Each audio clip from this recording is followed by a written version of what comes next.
వైఎస్ఆర్ జిల్లాలో సజ్జల రామకృష్ణారెడ్డి కుటుంబం అటవీ డీకేటీ భూములు ఆక్రమించిందనే ఆరోపణలపై ఉప ముఖ్యమంత్రి పవన్ కళ్యాణ్ విచారణకు ఆదేశించారు.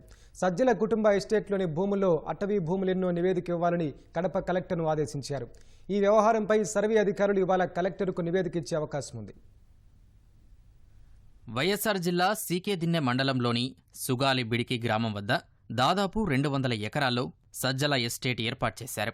వైసీపీ హయాంలో సకల శాఖ మంత్రిగా పెత్తనం చెలాయించిన సజ్జల రామకృష్ణారెడ్డి సోదరుడు సజ్జల దివాకర్ రెడ్డి కుమారుడైన సందీప్ రెడ్డి వారి కుటుంబ సభ్యుల బినామీ పేర్లతో 100 ఎకరాలు పట్టాభూములు, డీకేటీ భూములు కొనుగోలు చేశారు. ఇందులో కొన్ని అటవీ భూములు, డీకేటీ భూములను కబ్జా చేశారనే ఆరోపణలున్నాయి.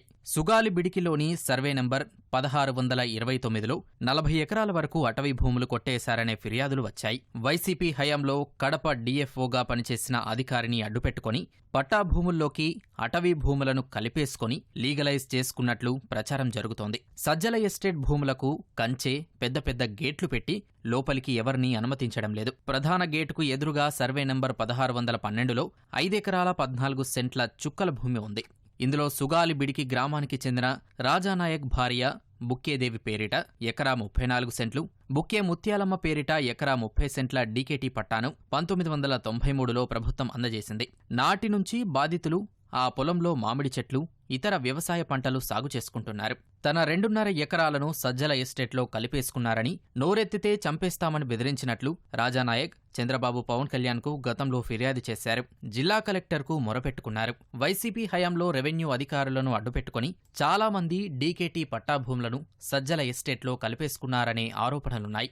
ఈ వ్యవహారంపై 3 రోజుల నుంచి రెవెన్యూ అటవీశాఖ అధికారులు పోలీస్ బలగాలతో వెళ్లి సర్వే చేస్తున్నారు. ఈ నేపథ్యంలో అక్కడికి వెళ్లిన మీడియా ప్రతినిధులను సజ్జల ఎస్టేట్లోకి రానివ్వలేదు. గేట్లు వేసి అడ్డుకున్నారు. సజ్జల కుటుంబ చెరలో ఉన్న సామాన్యుల భూములకు విముక్తి కల్పిస్తామని కమలాపురం ఎమ్మెల్యే కృష్ణ చైతన్య రెడ్డి తెలిపారు. సజ్జల కుటుంబ సభ్యులకు సంబంధించి భూములు ఆక్రమించారని చెప్పేసి ఎంక్వైరీ జరుగుతూ ఉంది. ఇంతకుముందు చాలాసార్లు చెప్పున్నాం, ఎక్కడెక్కడ ఆక్రమించినవన్నీ కూడా తీయడం, ఖచ్చితంగా తీసి బయట పెడతామని చెప్పేసి తెలుగుదేశం ప్రభుత్వం ఇంతకుముందు లోకేష్ గారు పాదయాత్రకు వచ్చినప్పుడు చెప్పినారు, చంద్రబాబు నాయుడు గారు చెప్పినారు. వైసీపీ పార్టీకి చెందిన వాళ్ళు ఇక్కడే కాదు, ఈ మండలంలో చాలా భూములు ఆక్రమించారు. ప్రతి ఒక్కటి వెలిక్కి తీస్తున్నారు. ఇప్పుడు కొన్ని ఎంక్వైరీలు జరుగుతున్నాయి. లోపలికి కూడా రాకుండా గేట్లు వేశారని చెప్పి తెలియడం జరిగింది. అవన్నీ కూడా బయటికి తీసి గవర్నమెంట్ భూములు ఎన్ని ఎకరాంతం అంటే గవర్నమెంట్కి వచ్చేసేటట్టు, ఎవరైనా ప్రైవేటు భూములు కూడా ఆక్రమించుంటే అవన్నీ కూడా విడిపించేసి వాళ్ళకి ఇప్పించే కార్యక్రమం త్వరలోనే పూర్తి చేస్తామని చెప్పేసి మరొకసారి మీ అందరికీ తెలియజేస్తాం. ఈ వ్యవహారంపై విచారణ జరపాలని ఉప ముఖ్యమంత్రి పవన్ కడప కలెక్టర్ను ఆదేశించారు. ఏ మేరకు అటవీ భూములు అన్యాక్రాంతమయ్యాయి, అవి ఎవరి ఆధీనంలో ఉన్నాయి, వన్యప్రాణులకు ఏమైనా హాని కలిగిందా అనే వివరాలు సమర్పించాలన్నారు. అటవీ భూముల సంరక్షణకు చట్టప్రకారం చర్యలు చేపట్టాలని పవన్ ఆదేశించారు.